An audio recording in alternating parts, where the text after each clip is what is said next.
Trevor Lawrence was not great last year, no matter what metric you use. However, he was a rookie in a really difficult situation. So how much of it was just rookie mistakes that he will inevitably improve upon? How much of it was bad situation? And how much did he actually do well? And what flashes did he show that can give us hope for the next few years? Well, let's talk about all of it. First, something like this. The first game against Houston, really, you could make an entire video on his entire season and just talk about that first game. It's basically a great microcosm for how he played the entire season, I think. Where there was definitely flashes, definitely things he did well, and definitely mistakes and kind of situations that he was just in a tough spot in. Well, here's a good example of, I've actually shown this play before, but it's just a great example of kind of a great play that not everyone in the NFL can make, and this is the flash that makes you say, okay, this is optimistic and I feel good about Lawrence. The way this play works is it's going to be a cover 3 zone. Lawrence is going to run a play action and then roll out towards his right, where you see the receiver, the one route I've shown on the screen, that's the route he wants to throw to, but the hope is that with Houston players kind of moving in with the play action, this could potentially allow for him to get open. As you see, right when this play begins, it's working. There is a window to make this throw, but Lawrence is on the run, and again, people in the NFL are very good. They can close this window quickly, so it's going to have to be a good throw. But watch this throw. I mean, that's just a thing of beauty right there. Really well done. Gets there in a hurry while he's off balance. That's not a throw everyone in the NFL can make. Like, listen, I love Gardner Minshew as much as the next guy, but Gardner Minshew isn't making that throw. Trevor Lawrence did. So that's definitely something that I'm optimistic about. And this is kind of the thing, is he can give you these splash plays. You just hope you can start to get the consistent stuff down a little bit more. Something like this was actually something that I think is really exciting, quite frankly, is this is going to be, if you're a Jaguars fan, and my reasoning for it is because I think about Doug Peterson, and a lot of what Doug Peterson likes to do is these RPOs or a lot of play action, things like that. And I think Lawrence did do a pretty solid job when he was in those kind of situations. This is not exactly the same thing, but somewhat similar. It's cover 2 zone, and you see that there's going to be a play action, and it's really going to be the crossing route over the middle that Lawrence is going to look to throw to. Look at how right when this play begins, you see how there is a bubble right kind of there of where Lawrence can try to make this throw. And I think Lawrence did a pretty good job of this stuff. And in the Doug Peterson offense, that's a lot of what it is. It's just timing. And I do feel like Lawrence, for the most part, I shouldn't say for the most part, but he definitely at times really showed a good understanding of throwing, through the right gaps in certain plays. As you see, Lawrence does make the throw and they're able to pick up a decent gain there. When you simplified an offense, Lawrence did a pretty good job. And, one of my concerns with Lawrence coming out of college was Clemson had a very college-y offense, and it was going to be a little bit difficult for Lawrence to deal with a more complex offense. I suspected he was going to have a tough transition right away because of that. However, with a guy like Doug Peterson and his scheme, well, that's going to simplify things for a quarterback, and I think that could really help. And it kind of reminds me a little bit of, I remember, with Ryan Tannehill. You simplified the offense with him, he was able to have a big jump forward.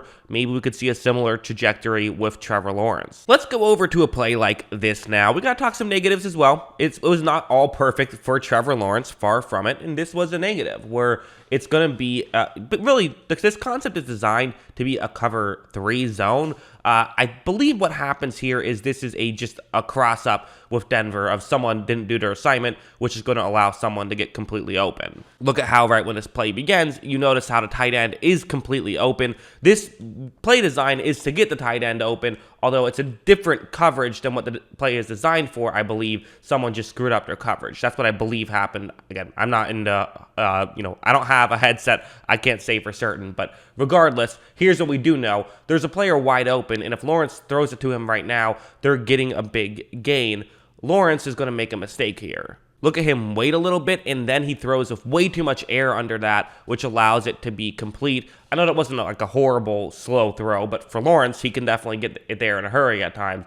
But the reality is he also waited a little bit, and that's kind of a good example of like NFL speed. You got to get up to the NFL speed very quickly, and it's difficult sometimes, and it's a tough transition. So to me, this is what I would definitely categorize as a mistake, but a rookie mistake that I do think he can improve upon in the future. And finally, the last thing, and probably the most important thing to talk about, was just how bad, especially in the second half of the season, this offense was. You know, the joke on the podcast was, how is Laquan Treadwell your wide receiver number one? If Laquan Treadwell is your wide receiver number one, you're doing something wrong. And again, I thought Treadwell was a fine, role player, but he just shouldn't be your wide receiver number one, which he legitimately was for games. This is an example of just the tough situations that Lawrence will be put in, where watch what's going to happen on this play. So Lawrence is going to take the snap. He is going to look downfield, and just nothing is open. Now, one deep route, kind of the one that's in between the hash marks, might look like it's open, but remember, there's a safety deep, so that actually is not open. It'd be a ridiculously difficult throw, and there's really no window to hit anybody else and gain much of anything. So this is just a tough situation for Lawrence. On top of that, as you see, pressure comes, hits Lawrence, so no one was open, and the offensive line wasn't able to hold on long enough to help out Trevor Lawrence. So both of those two things really were some issues for Trevor Lawrence, and that's kind of, I think, a big chunk of why you saw some of the issues as well. Is listen, if you have no one to throw the ball to, you're not going to look good. You're going to look like a bad quarterback if you can't get rid of the ball because no one is open. And to me, that's what I consider that not really a bad play by him, but it's still a sack, so people are going to, watch that, especially when you're watching the broadcast footage where you can't see what's going on down the field and say, that wasn't very good. So yeah, listen, the issue with rookie quarterbacks in general, it just takes time. And sometimes it doesn't. Sometimes it doesn't take time. Guys like Justin Herbert and Joe Burrow, we knew immediately, okay, those guys are going to be great, and let's just let them, go right away. For someone, for other guys, it just does take a little bit longer to really figure this stuff out. And with quarterbacks, it is such a weird position, and it's hard to evaluate how good someone is right away. So that's kind of what makes things tricky with quarterbacks in general. But at the same time, it's so important. You kind of have to just say, you know what, we're going to take every precaution necessary due to the importance and the potential value we could get if Lawrence does, in fact, hit. I remember last year I made a video talking about how well we can project how good a quarterback can do based on a rookie season or a second-year season or a third-year season, and kind of how good they have to be for us to feel good about them in the future.